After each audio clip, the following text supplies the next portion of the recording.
اعوذ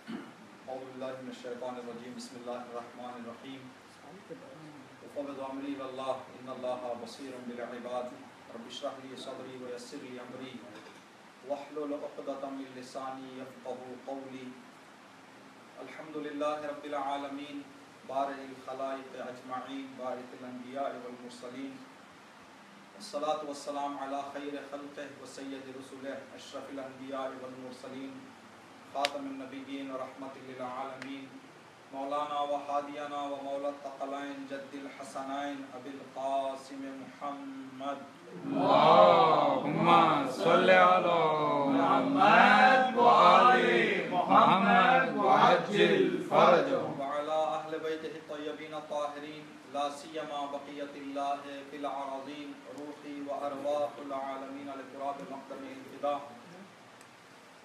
واللعنة على أعدائهم أجمعين اللهم لعن أول ظالم ظلم حق محمد وآل محمد وآخر تابع له على ذلك اللهم لعن الإصابة التي جاهدت الحسين عليه السلام وشايعت وبايعت وتابعت على قتله اللهم لعنهم جميعا أما بعد قال الله الحكيم في كتابه الكريم بسم الله الرحمن الرحيم وحرض يا أيها النبي حرض المؤمنين على القتال إن يكن منكم 20 صابرون يغلبون 200 وإن يكن منكم 100 يغلبوا 1000 من الذين كفروا بأنهم قوم لا يفقهون صدق الله العلي العظيم اللہم صلی علی محمد و آل محمد وعجل فرجهم آپ حضرات سے گزارش ہے کہ سورہ الحمد اور سورہ اخلاص کی تلاوت فرما کر تمام عزادار جو ان مجلسوں میں شرکت کرتے تھے مومنین مومنات ان کے ساتھ ساتھ جناب جاوید صاحب کے مرحومین کی ارواح کو ایصال فرمائیں.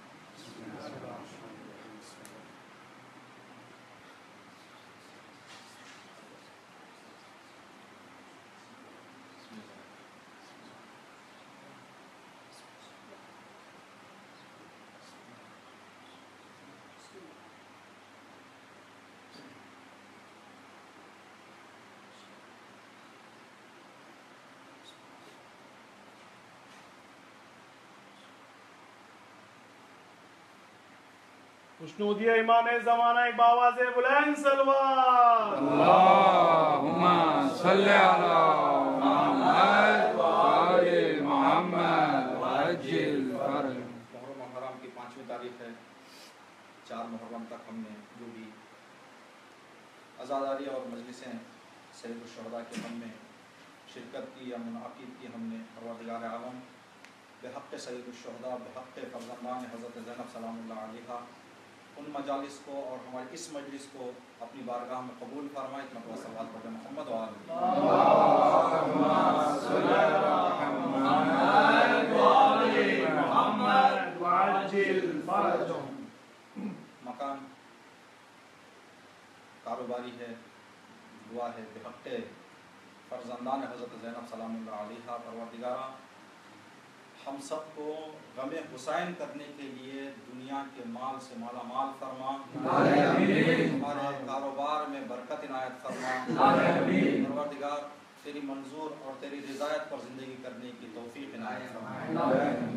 ہمارے کاروبار میں اور مومنین کے کاروبار میں برکت کے لیے اور بے روزگار مومنین کو حلال اور مناسب روزی عنایت فرمانے کے لیے مرتبہ صلوات پڑھیں. اللہم صلی علی محمد و آل محمد وعجل فرجهم.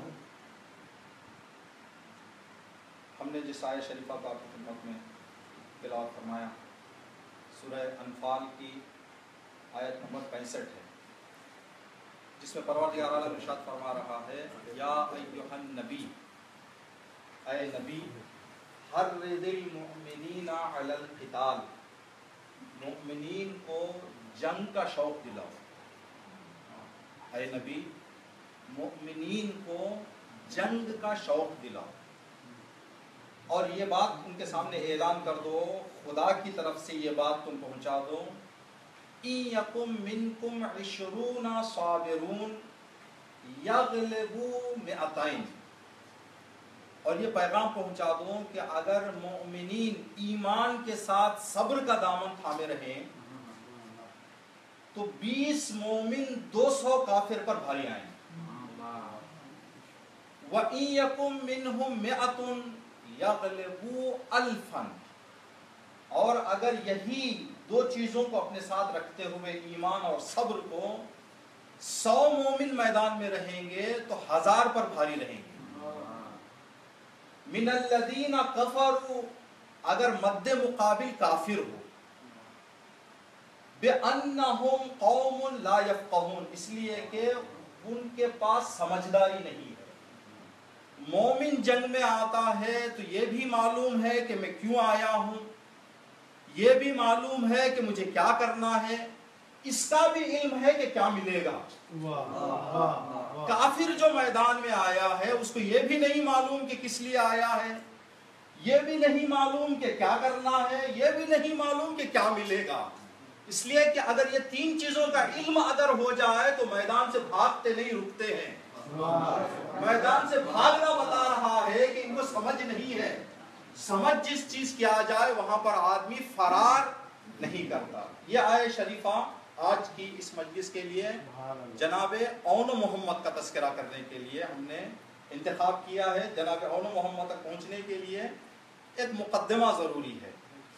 اس آیت شریفہ میں پروردگار عالم ارشاد فرما رہا ہے کہ ایمان کی طاقت کیا ہے، مومن کی طاقت کیا ہے. ایک مومن 10 مومن، قرآن کریم میں 10 مومن 200، اگر ان 10 کو 200 میں لائے تو ایک 20 کے برابر میں، 100 1000 کے برابر میں، یعنی ایک 20 کے برابر میں. اسلام کی جنگ ہے. یہ آیت کب نازل ہوئی ہے؟ اسلام کی پہلی جنگ، تاریخ اسلام کی سب سے پہلی جنگ، جنگ بدر. جنگ بدر سے پہلے خدا مومنین کو میدان تک پہنچانے کے لیے یہ ہمت دے رہا ہے کہ اگر تم سچے ایمان کے ساتھ چلے جاؤ تو تم ایک رہو گے، میں 20 کا کام کرواؤں گا. تم ایک رہو گے، لیکن شرط یہ ہے کہ ایمان ہو اور ایمان کے ساتھ صبر ہو.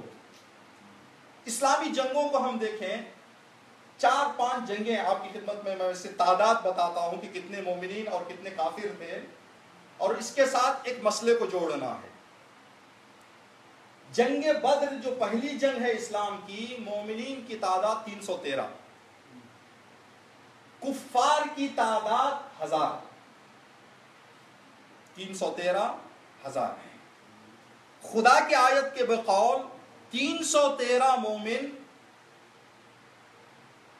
3,300 سے زائد کا جو ہے مقابلہ کرنا ہے، لیکن ہے لشکر 1000 کا. جیت، کامیابی اسلام کو ملی. دوسری جنگ، جنگ احد. جنگ احد میں مومنین کی تعداد 700، کفار کی تعداد 3000.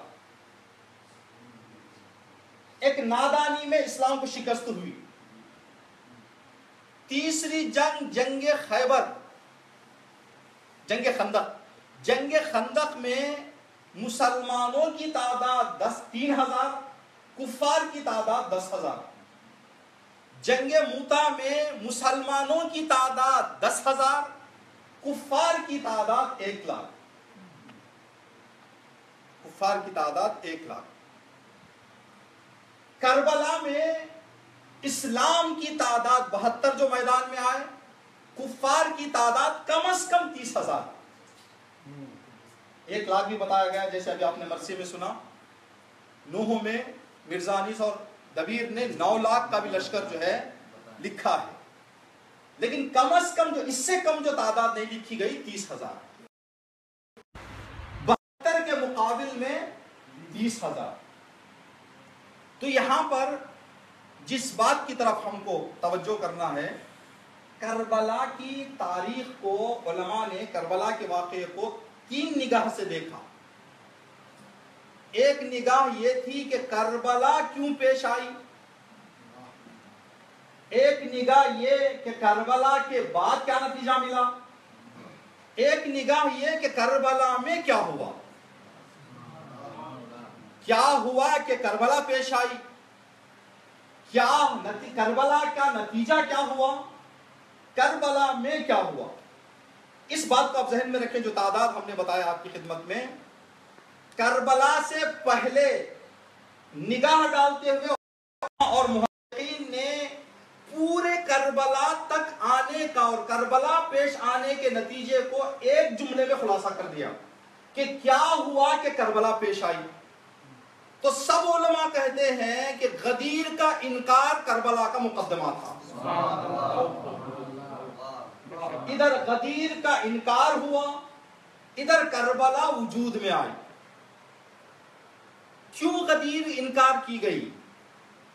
اور ایک فکر یہاں پر ہمیں جو ملنا ہے، اسلامی اگر ہم دیکھیں، بدر میں 313، احد میں 700، خندق میں 3000، خیبر احد میں 3000، اور آپ کی خدمت میں عرض کریں کہ موتا میں 10,000۔ تو یہ تعداد جو بڑھتی جا رہی ہے، کربلا میں 50,000 یا 1 لاکھ ہونا چاہیے تھا، بڑھتی جا رہی تعداد گھٹتی نہیں جانی چاہیے تھی۔ تو کیا ہو گیا کہ یہ تعداد 10,000 سے کربلا میں 72 آ گئی؟ تو اس کے پیچھے یہ غدیر ہمیں سمجھنا ہے۔ رحلت رسول سے پہلے تک لڑائی کفر سے تھی، غدیر کے بعد اسلام کی لڑائی منافقت سے ہو گئی۔ کافر کے سامنے آسانی سے آیا جا سکتا، ہوا جا سکتا، اس لیے نفاق کے سامنے حاضر ہونا مشکل ہے۔ اس کی آج کی مثال آپ کی خدمت میں عرض کریں کہ ڈنمارک میں رسول کا پتلا بنا، رسول کا پتلا کافر نے بنایا، 100 کروڑ مسلمان اعتراض کو نکلے۔ سعودی عرب میں ایک اعدام ہوا، ایک پھانسی کی سزا سنائی گئی آیت اللہ باقر النمیر کو، کسی کی آواز نہیں اٹھی۔ وجہ کیا ہے؟ وہاں کافر کا کام تھا، یہاں منافق کا کام ہے۔ کافر آسانی سے سمجھ میں آ جائے گا، منافق سمجھ میں آنے والا نہیں ہے۔ تو رسول کی رحلت تک اسلام کی جنگیں کافروں سے تھی، تعداد بڑھتی گئی۔ رسول کے بعد جنگیں کافروں سے نہیں تھی، منافقوں سے تھی، تعداد گھٹتی گئی۔ اس لیے کہ مسلمان دیکھتے تھے کہ یہاں بھی اللہ اکبر ہے، یہاں بھی اللہ اکبر ہے، یہاں بھی قرآن ہے، یہاں بھی قرآن ہے، تو دھوکہ کھا جاتے تھے۔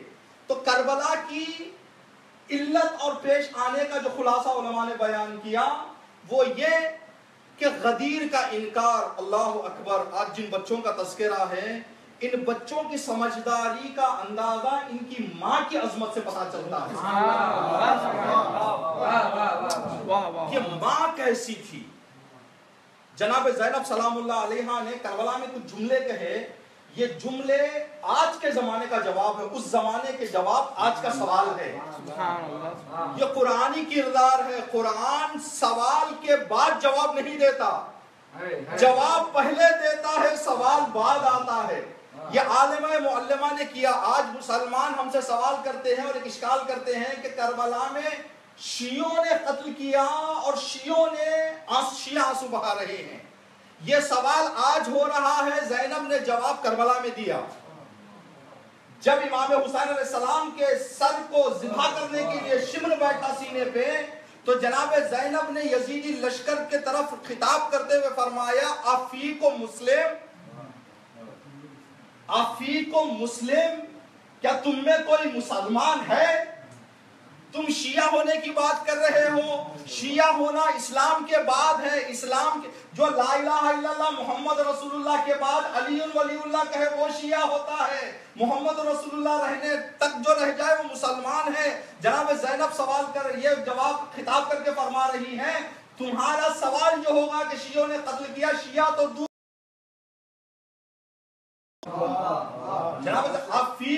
مسلم کے تو ایک جواب جناب سیدہ فاطمہ زینب کبریٰ سلام اللہ علیہ نے وہاں دیا. امام حسین کے جنازے پہ جناب زینب پہنچنے کے بعد ایک جملہ فرمایا. اس جملے کو میں جو بتاؤں گا اور ترجمہ کروں گا آپ حضرات تعجب کریں گے. جناب زینب نے امام حسین کے جنازے کو دیکھ کے فرمایا بِأَبِي الْمَقْتُولِ لَا بِيَوْمِ الْجُمْعَةِ بَلْ يَوْمِ الاثنين. بھائی میرے ماں باپ تجھ پر قربان ہو جائیں, تو جمعہ کو نہیں پیر کو شہید ہو گیا. عاشور کا دن جمعہ کا دن تھا. جمعہ کے دن عصر عاشور جنازہ امام حسین پر حاضر ہو کر جناب زینب خطاب کرتے ہوئے فرما رہی بھائی سے, بھائی میرے ماں باپ تجھ پر قربان ہو جائیں کہ تو جمعہ کو نہیں پیر کو شہید ہو گیا. مورخین اور محققین نے جب اس جملے کو دیکھا عقل حیران ہو گئی. بنت فاطمہ کو کیا دن معلوم نہیں تھا؟ یہ ان کی ساحت اور ان کی جناب سے یہ بات بہت دور ہے کہ ہم کہیں کہ دن معلوم نہیں تھا. تو علماء اور محققین تحقیق کو بیٹھے. جب تاریخ کے صفحات پیر کے دن میں پلٹے کہ پیر کے دن وہ کیا حادثہ ہوا آخر, تو دیکھا کہ کربلا اور عاشورہ سے 50 سال پہلے پیر غدیر کے دن ہوا تھا. جناب زینب نے فرمایا غدیر میں شہید ہو گیا. غدیر کا انکار کربلا کی شہادت تک آیا ہے.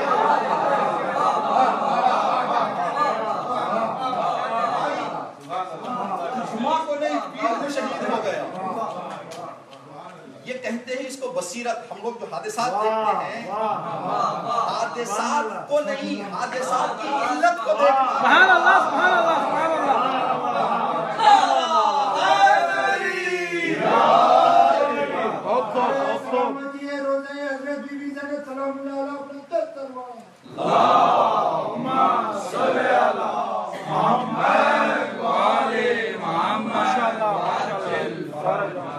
کربلا سے پہلے کی کربلا کے بعد نتیجہ کیا ہوا, اس کو ایک جملے میں اگر عرض کرنا چاہیں, کربلا کے بعد شہادت امام حسین کا سب سے بڑا فائدہ یہ ہوا کہ لوگوں کے دلوں سے ظلم کا ڈر ختم ہو گیا. جتنے بھی, اسی لیے کہا جاتا ہے کہ کربلا کے بعد جتنے بھی انقلاب ہوئے, کسی انقلاب میں یہ نظر نہیں آتا کہ کوئی کہے کہ مجھے موت سے ڈر لگتا ہے. کربلا کا اثر یہ ہوا کہ لوگوں کے ذہنوں سے موت کا خوف چلا گیا. اب جہاں موت کا خوف چلا جائے وہاں حیات آسانی سے مل جاتی ہے. یہ کربلا کا نتیجہ ہوا. اسی لیے آج ہم دیکھتے ہیں کہ داعش جتنا حملہ کر رہا ہے, شاید وہ مارنے میں ڈر رہے ہیں. اگر عزاداروں کے دلوں میں خوف ہوتا تو 40 کا جلوس ختم ہو جانا چاہیے تھا. جلوس میں لاکھوں کی تعداد بتا رہے. خود جو کربلا میں ہوا, خود جو کربلا میں ہوا, اس پر بہت توجہ ہے اور بہت توجہات علماء نے کی ہے اور بہت گفتگو کی ہے. بہت وسیع میدان ہے کربلا. اسی لیے کہا جاتا ہے کہ تاریخ انسانیت نے اپنی آنکھوں سے کئی جنگیں دیکھی جن میں جانی نقصان بھی زیادہ ہوا. لمبی لمبی جنگیں چلی, 6 مہینے, 5 مہینے جنگ چلی ہے. لیکن ان 5 مہینے اور ہزاروں کی تعداد میں مرنے والوں کا تذکرہ نہیں ہے. 14 صدیوں سے تذکرہ ہے. ان جنگوں میں انسان کو ختم کر کے مال حاصل کرنا مقصود تھا. اس جنگ میں انسان قربان ہو کر انسانیت کو بچانا مقصود تھا. جنگ انسانیت تھی, حیات انسانیت تھی, تو انسانیت کی رگوں میں یہ جنگ ہے. یہ مجھ سے نہیں سکتی ہے, یہ ختم نہیں ہو سکتی. ان جنگوں میں سے اس کی نگاہ میں آپ حضرات اور ہم اکثر اس بات کو سنتے ہیں اس رخ سے کہ کربلا میں اہل بیت اطہار, اقربا اور اصحاب کو کس طرح سے شہید کیا گیا. انہوں نے کیا کارنامہ انجام دیا, ان کی شجاعت کا یہ کم سنائی دیتا ہے اور کم پڑھا جاتا ہے. آج اس رخ سے ہم نگاہ کریں کربلا کو کہ کربلا میں شجاعت کا منظر. تو اس بات کو آپ ذہن میں رکھیں. ایک سوال آپ کے ذہنوں سے میں کروں اور انشاءاللہ آپ اپنے ذہنوں میں جواب دے لیں اس کا. کربلا میں امام حسین کے لشکر کے 72 شہید ہوئے. یزید کے لشکر کے کتنے شہید ہوئے؟ یزید کے لشکر کے کتنے شہید ہوئے؟ بہت زیادہ شہید ہوئے ہیں. مثال آپ کو دوں، صرف امام حسین نے 1800 لوگوں کو واصل جنت کیا. 1800 لوگوں کو تنہا حسین. ایک روایت کے مطابق 1950 لوگوں کو تنہا حسین. تعداد نزدیک جو شہداء کی ہے، جو شہید قتل کیے گئے ہیں، 4000 سے زیادہ ہے، لیکن تذکرہ نہیں ہے. وجہ کیا ہے؟ وجہ یہ ہے کہ آج دنیا میں بہت سارے حیوان بھی مر رہے ہیں، بہت سارے انسان بھی مر رہے ہیں. تذکرے انسانوں کے کیے جاتے ہیں، حیوانوں کے نہیں. اگر ان کی جان میں تھوڑی بہت بھی قدر ہوتی تو بتایا جاتا. اب پھر آج کے زمانے کو لے کے آئے. شہدائے جناب زینب کو یاد کیا جا رہا ہے. سووں کی تعداد میں داعشی مارے جا رہے ہیں، ان کا کوئی پوچھنے والا نہیں. زینب اور حسین سے جو مل جائے ان کو یاد کیا جاتا ہے، جو یزید و یزیدیت سے مل جائے ان کو یاد نہیں کیا جاتا.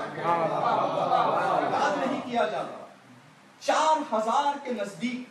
یہی بات ہے آپ حضرات جو سنتے ہیں مصائب میں کہ امام حسین علیہ السلام اپنے ارادے سے نہیں بیٹھے ہیں. ہاتف غیبی کی آواز آئی کہ اے حسین بس، اپنی شجاعت کا جوہر دکھا چکے، اب صبر کے جوہر دکھاؤ. تو حسین نے تلوار رکھی. اس تلوار کو رکھنے تک 1950 واصل جہنم چلے گئے تھے. میرا عقیدہ ہے اگر یہ ہاتف غیبی کی آواز نہ آتی تو روئے زمین پر ایک یزیدی باقی نہ رہتا. وجہ کیا؟ قرآن کریم کی آیت ہم نے آپ کی خدمت میں عرض کی. ایک مومن 20 کے مقابل میں. مومن کے بھی درجے ہوتے ہیں نا. مومن کے درجے ہوتے ہیں. اب ان درجوں کو آپ سماعت فرمائیں. یہ جو درجے ہیں مومن کے درجے ہوتے ہیں. جنگ بدر میں جو مومن آئے تھے ابھی انہوں نے ایمان کا نام سنا تھا تو 20 کو مار رہے تھے. پہلی جنگ تھی، نیا نیا اسلام تھا، ایمان میں ابھی داخل ہوئے تھے. ایمان کے الف کو انہوں نے پڑھا تھا تو خدا کہہ رہا ہے کہ تمہاری طاقت 20 کے برابر. کربلا میں الف پڑھنے والے نہیں تھے. کربلا میں مدرسہ حسین کی آدھی منزل پار کر چکے تھے. خداوند عالم ان کو میدان میں لانے کے لیے شوق دلا رہا تھا. حسین میدان سے بھیجنے کے لیے چراغ بجھا رہے تھے.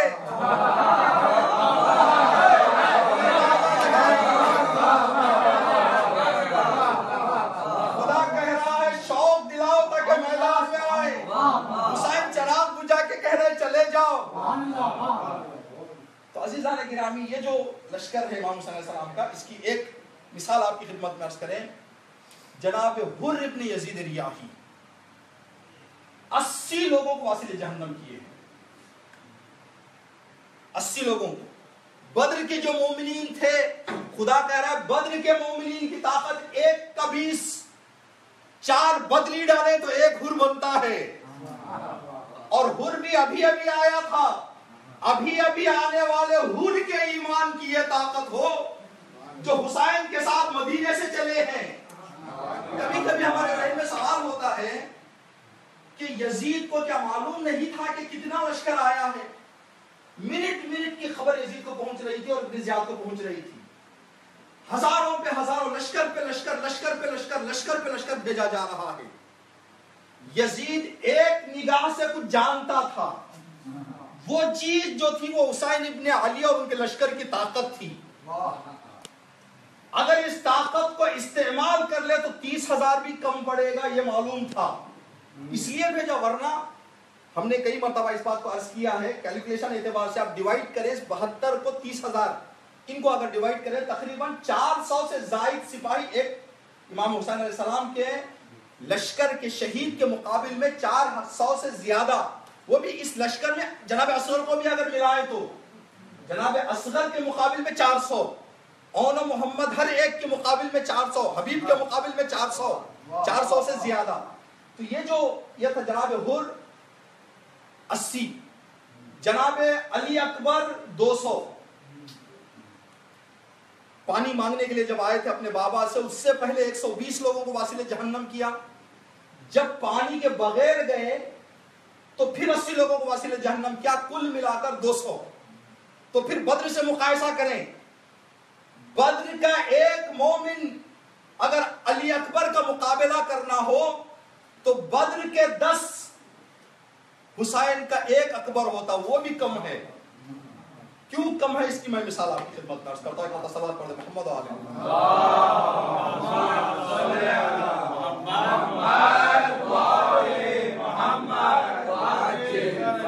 جناب مختار نے جب کربلا کا انتقام لینا شروع کیا تو تقریباً جیسا جرم تھا ویسی سزا لی.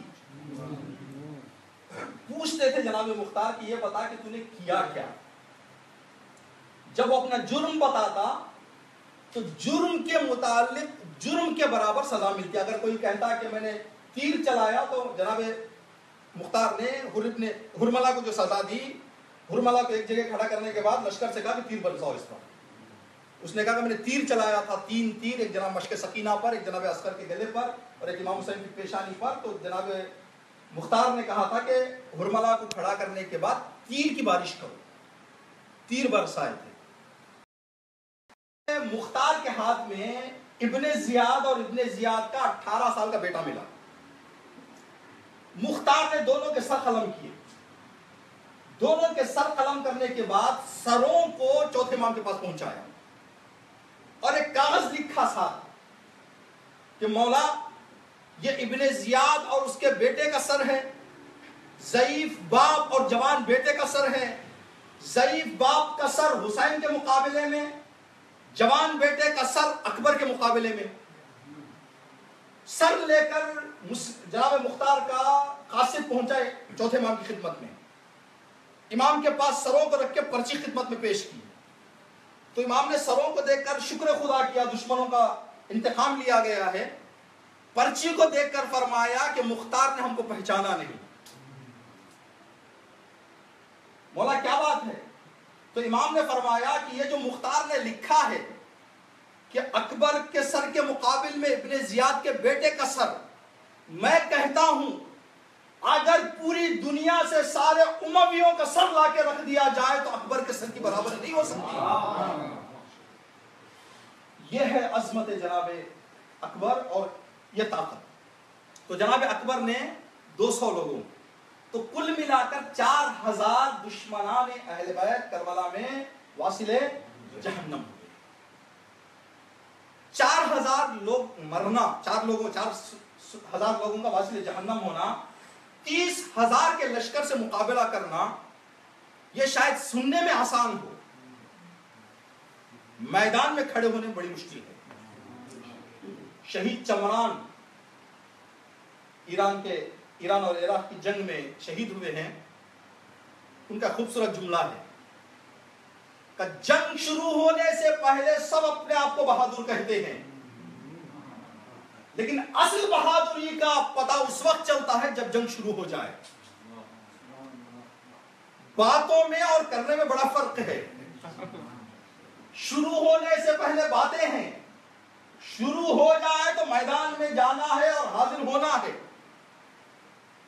یہ کربلا کے 72 آخر ان کے پاس وہ کیا جذبہ تھا جس کے نتیجے میں 30,000 کے مقابلے میں یہ آ گئے.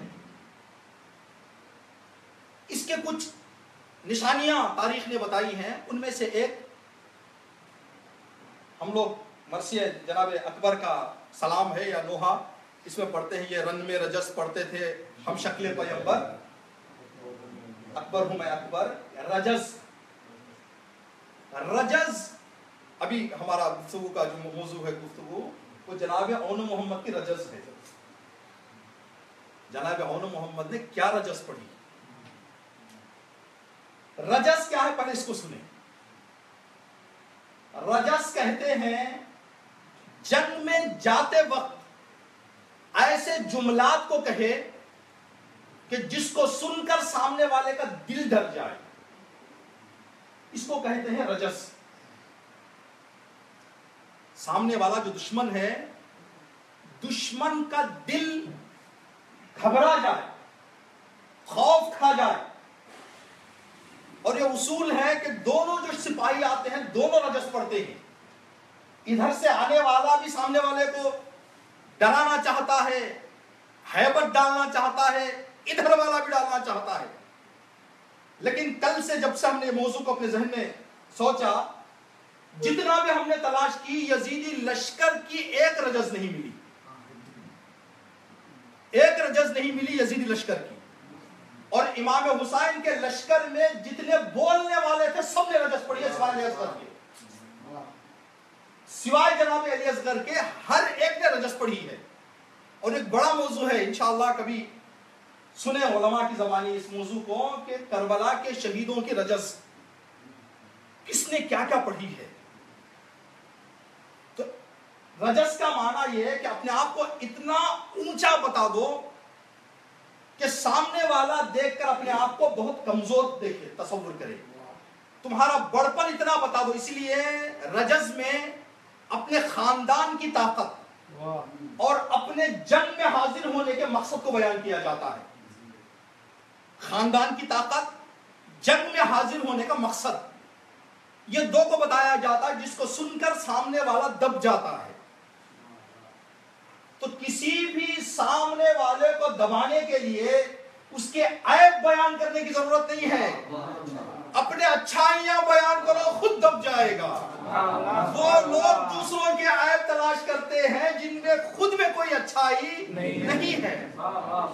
اگر خود کے اندر اچھا ہے تو خود کے اچھا۔ کربلا والوں نے کسی کو نہیں کہا کہ تم غلط ہو، بلکہ اپنی خوبیاں بیان کی۔ اسی لیے کہا جاتا ہے کہ بادشاہ نے اپنی بادشاہت اپنے بعد کسی کو سونپنے کا ارادہ کیا۔ معمولاً جو کنگڈم شپ چلتی ہے اور بادشاہت چلتی ہے، اس کا اصول یہ ہے، باپ مر جائے تو بیٹا، بیٹا مر جائے تو اس کا بیٹا۔ تو یہ بادشاہ کی فکر الگ تھی۔ اس نے کہا کہ جو سب سے بڑا چالاک رہے گا ہمارے مملکت کا، اس کو میں بادشاہ دے دوں گا، چاہے میرا بیٹا ہو چاہے کوئی اور۔ اس نے یہ فیصلہ کرنے کے بعد اعلان کیا کہ میری بادشاہت میں دوسروں کو دینا چاہ رہا ہوں ایک امتحان کے بعد، ایک ذہنی امتحان لوں گا کہ چالاک کون ہے۔ تو لوگ حاضر ہو گئے، جو شوق تھا بادشاہ ہونے کا وہ لوگ حاضر ہو گئے۔ دن بتا دیا گیا کہ فلاں دن امتحان ہے۔ بادشاہ بیٹھے ہوئے ہیں، دیوار پہ ایک بورڈ لگایا گیا، ایک پین ساتھ بورڈ کے۔ غلام سے کہا، نوکر سے، کہ 50 سینٹی میٹر کی ایک لائن کھینچو۔ 50 سینٹی میٹر کی لائن اس نے کھینچ دی۔ لوگوں سے کہا کہ اس کو چھوٹی کرو۔ ایک آدمی گیا 10 سینٹی میٹر پاک کیا، چھوٹی کرنا منظور تھا۔ بادشاہ نے کہا فیل۔ دوسرا گیا 15 سینٹی میٹر پاک کیا، بادشاہ نے کہا فیل۔ تیسرا گیا 20 سینٹی میٹر پاک کیا، فیل۔ لوگ تعجب کرنے لگے کہ آخر کتنا چھوٹی کرنا ہے اس کو، چھوٹا۔ بادشاہ نے کہا چھوٹی کریں تو کیسے چھوٹی کریں؟ تو ایک جوان آیا، اس نے اس 50 سینٹی میٹر کی لائن کے کنار میں 70 سینٹی میٹر کی لائن لگا دی۔ بادشاہ نے کہا پاس۔ کہا کیوں؟ یہ سب سر کاٹ رہے تھے، یہ سر اٹھا رہا تھا، یہ عیب بیان کر رہے تھے، اس کو گھٹانا چاہ رہے تھے۔ کسی کو چھوٹا کرنے کے لیے گھٹانا جہالت اور کمی کی نشانی ہے، اپنے آپ کو بڑھانا علم کی نشانی ہے۔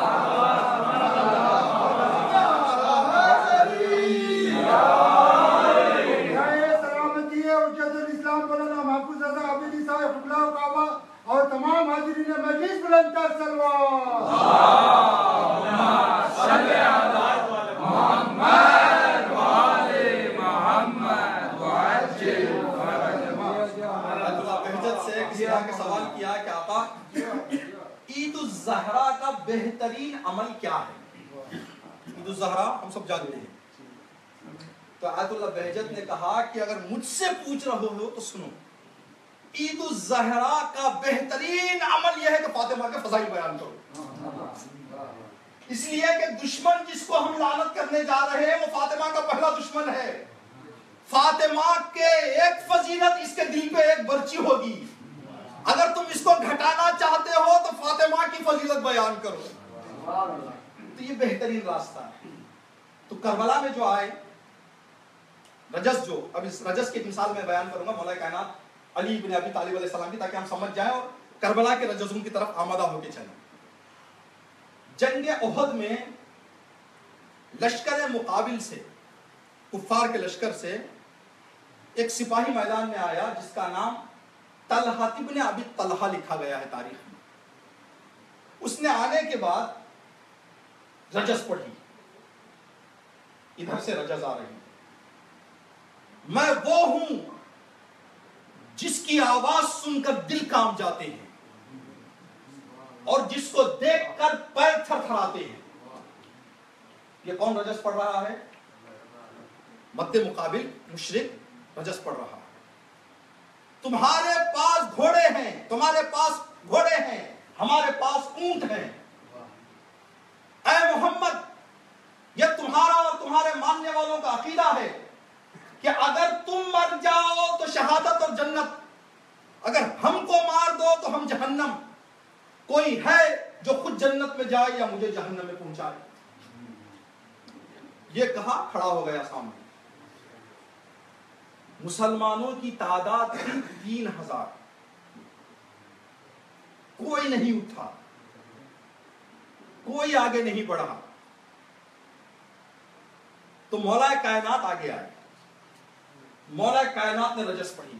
اب اس کی رجس جتنا اس کے اوپر چڑھایا، مولا کائنات کو اپنے آپ کو اس سے اونچا لے جانا ہے، اس سے اونچا لے جانا ہے. تو مولا کائنات نے فرمایا قد اتت کل اسد السؤول لیس بصیامہ بعفول ینصرہ القاہر والرسول.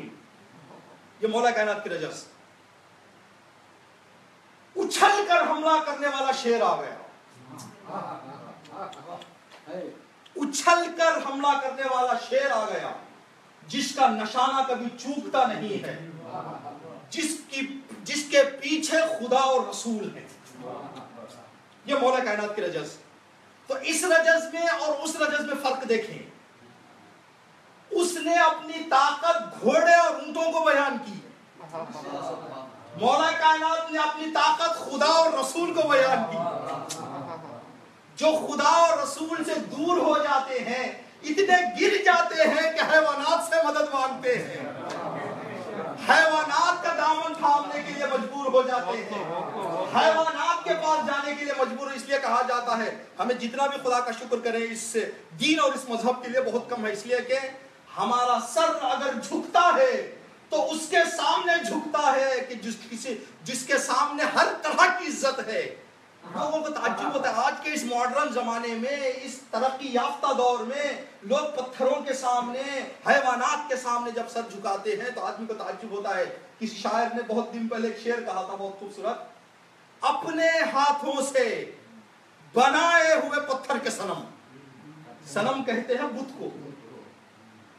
اپنے ہاتھوں سے بنائے ہوئے پتھر کے صنم آج بت خانوں میں بھگوان بنے بیٹھے ہیں.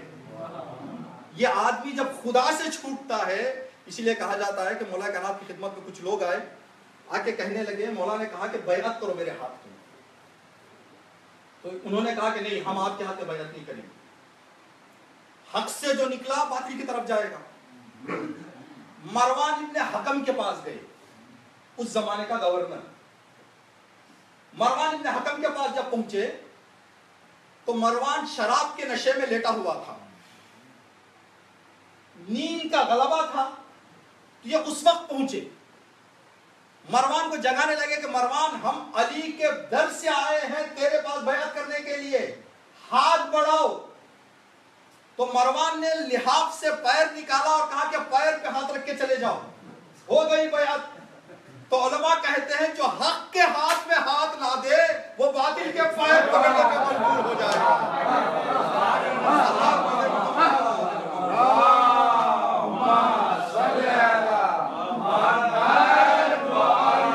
محمد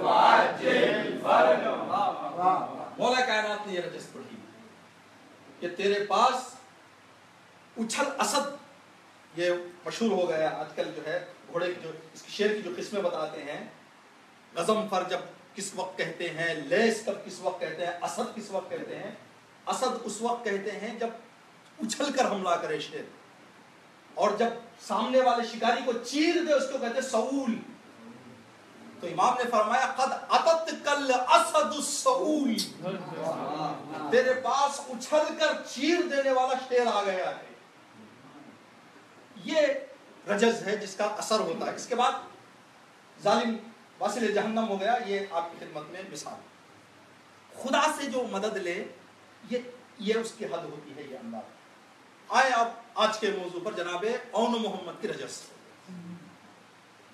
جناب اون محمد کی رجز سے پہلے اس بات کو آپ جان لیں، جناب اون محمد کی عمر، ہم مصائب میں اس بات کو سنتے ہیں کہ جب گھوڑے پر سوار ہو رہے تھے تو گھوڑے کو آگے لے جانے کا طریقہ جو ہے، رسی جو لجام ہوتی ہے وہ ہاتھ میں ہوتی ہے، پیر آدمی کے جو نیچے دو جگہ رکاب ہوتی ہے، رکاب میں اگر پیر ہوں تو رکابوں کو دبایا جاتا ہے، اس پر فشار دیا جاتا ہے، رسی کو کھینچو تو گھوڑا آگے بڑھتا ہے. جناب اون محمد کا قد اتنا تھا کہ آپ کے پیر رکاب تک نہیں پہنچ رہے.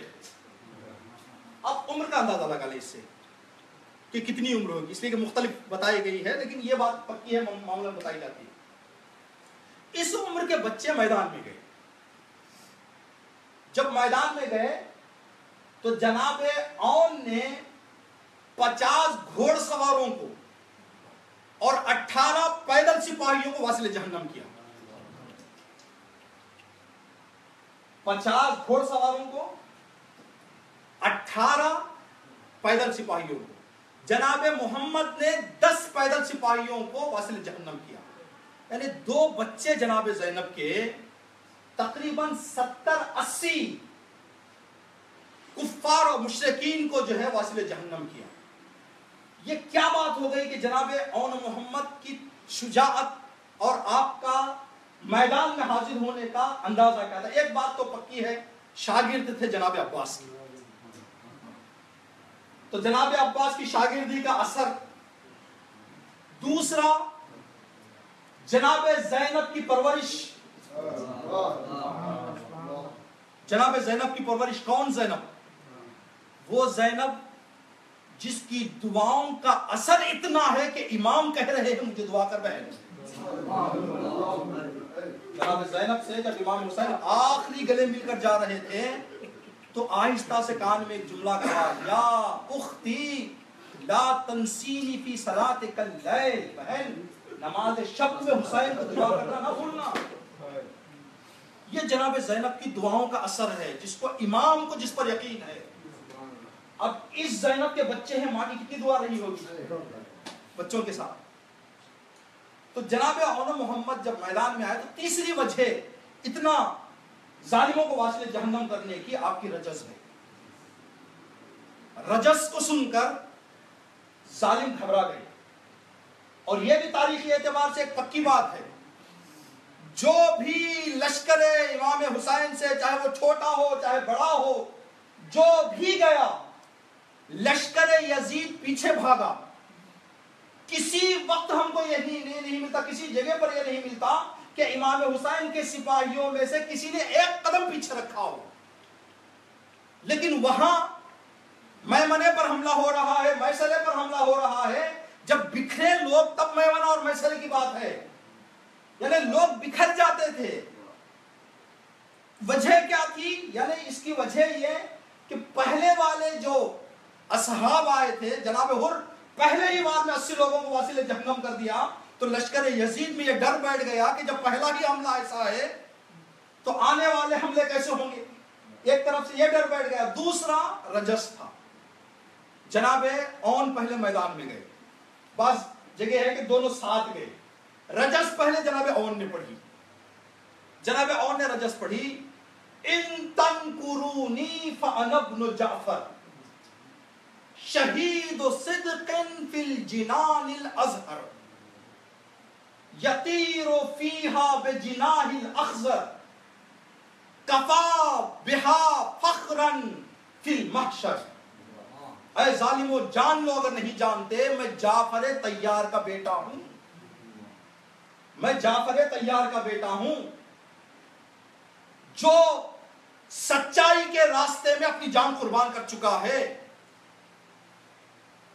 اور اللہ نے اس کی شہادت اور ہاتھ قلم ہونے کے نتیجے میں 2 پر عنایت کیے ہیں جس کے ساتھ وہ جنت میں اڑ رہا ہے۔ اگر مجھے پوری تاریخ میں سوائے اس دادا کی فضیلت کے کچھ نہ ہو تو کافی ہے، یہ ایسا دادا میرا ہے، کافی ہے مجھے۔ تو جناب اون نے جعفر طیار کی یاد دلا دی۔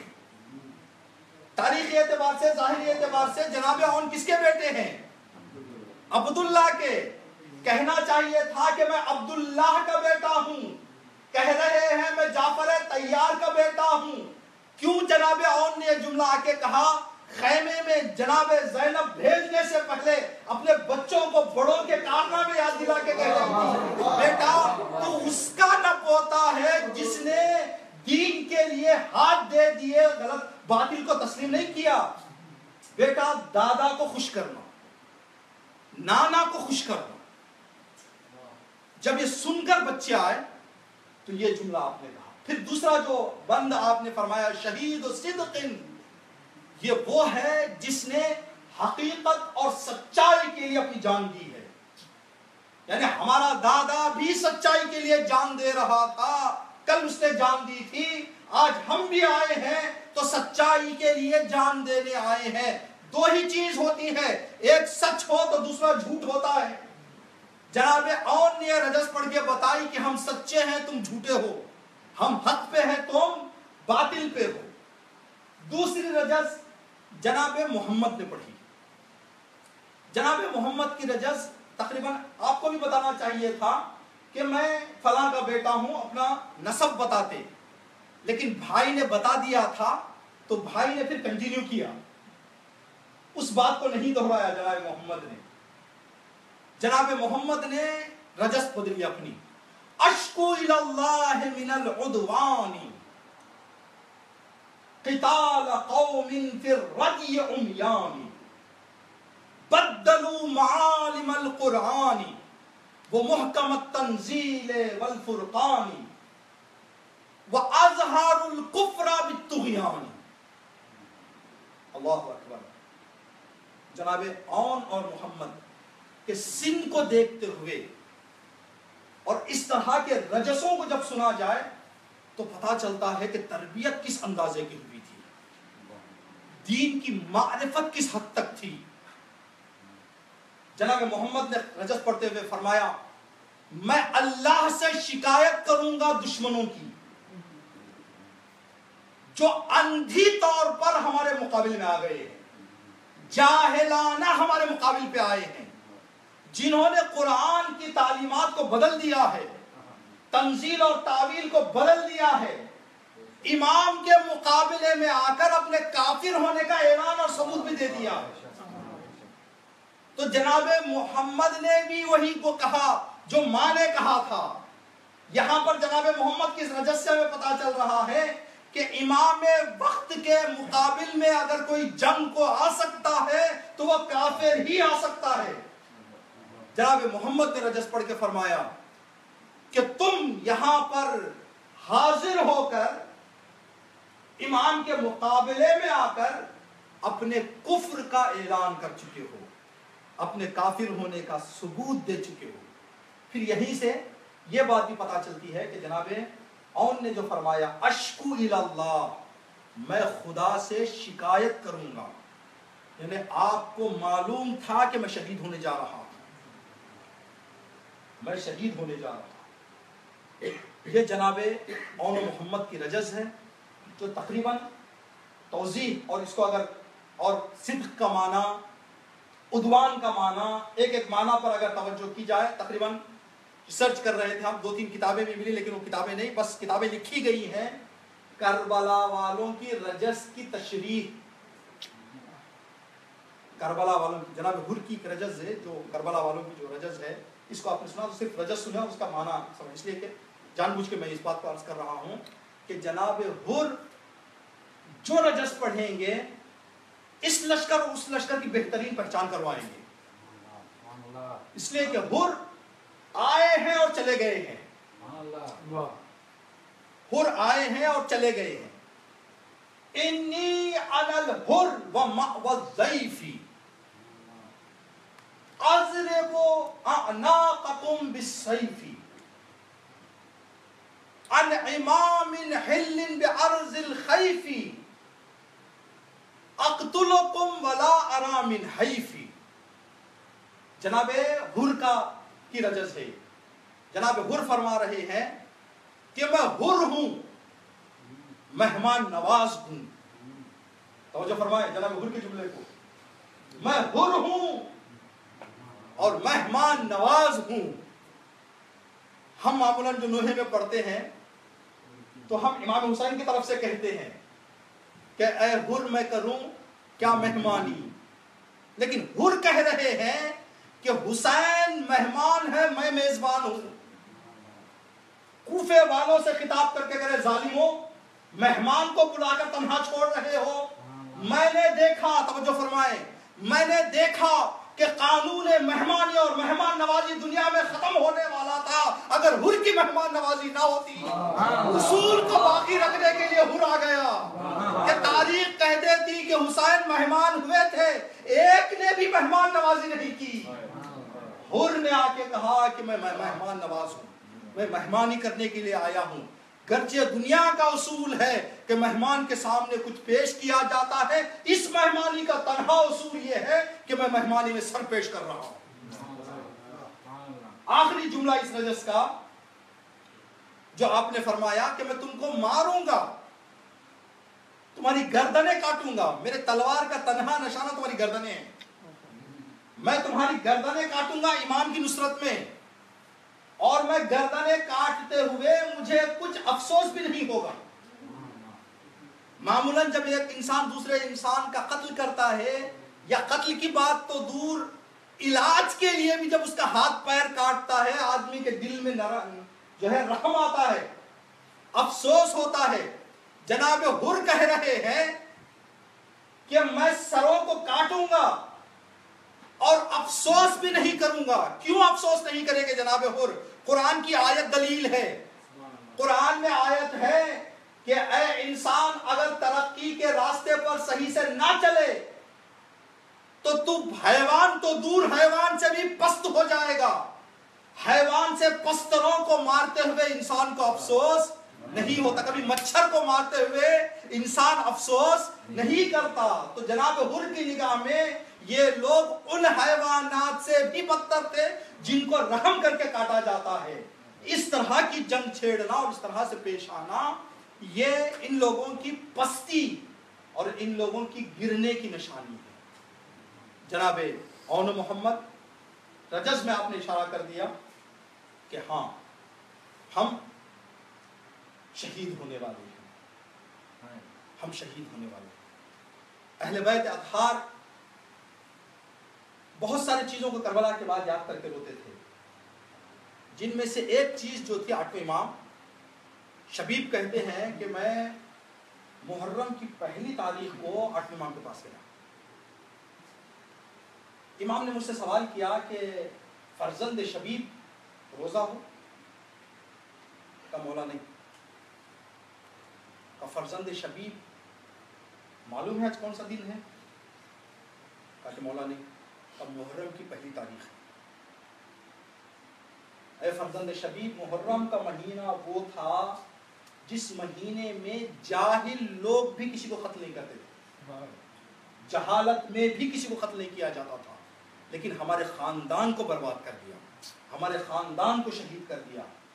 پھر امام نے شبیب سے کہا، اے فرزند شبیب، ان تردتا تبکی علی الشیء، اگر تیرا دل دنیا کی کسی بھی چیز پر ٹوٹ کر تیرا من کرے کہ رو، تیرا دل رونے کو کرے، تو اپنے غم پہ آنسو نہ بہا. فَبْكِ عَلَى جَدِّيَ الْحُسَيْنِ، میرے جد حسین کو یاد کر کے آنسو بہا. کیوں؟ فَإِنَّهُ قُتِلَ كَمَا قُتِلَ الْقَبْشِ، اس لیے کہ میرے جد کو ایسے قربان کیا گیا جیسے حیوانات کو ذبح کیا گیا تھا۔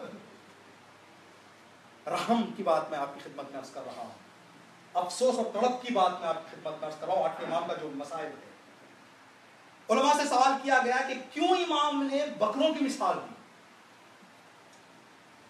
تو علماء نے عرض کیا اس لیے کہ اگر کسی جگہ پر ایک بکرا ذبح ہو رہا ہو، 50 لوگ بھی کھڑے ہو کر دیکھتے رہیں، کوئی یہ نہیں کہتا کہ بھائی کیوں ذبح کر رہے ہو؟ کا یہی منظر کربلا میں تھا۔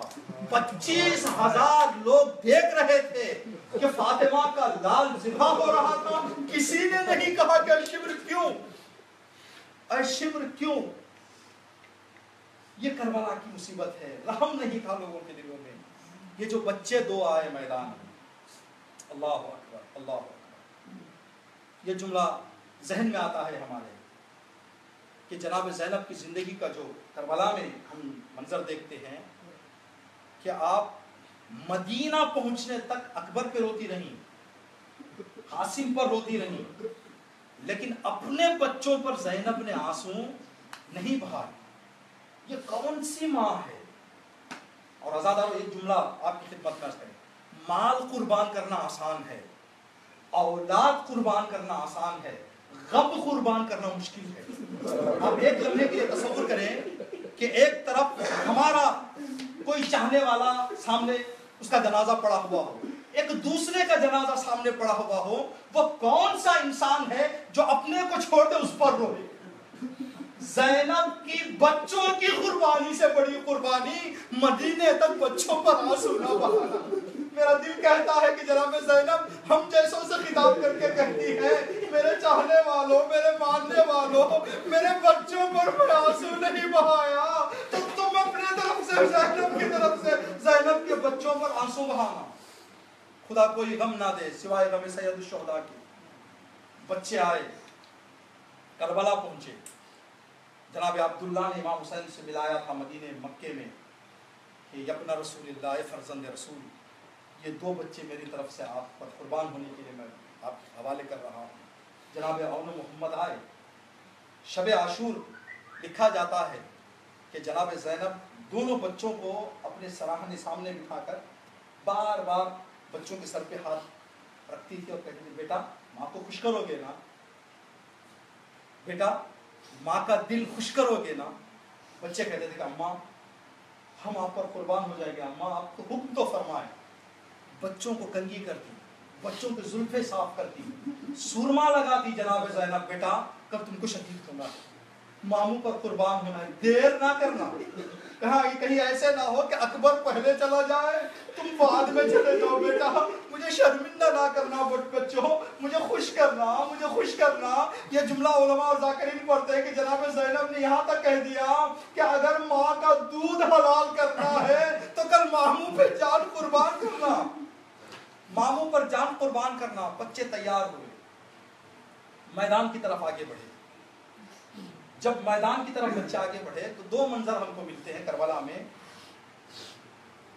2 وقت مصائب میں ہم کو مسلح نظر آتے ہیں،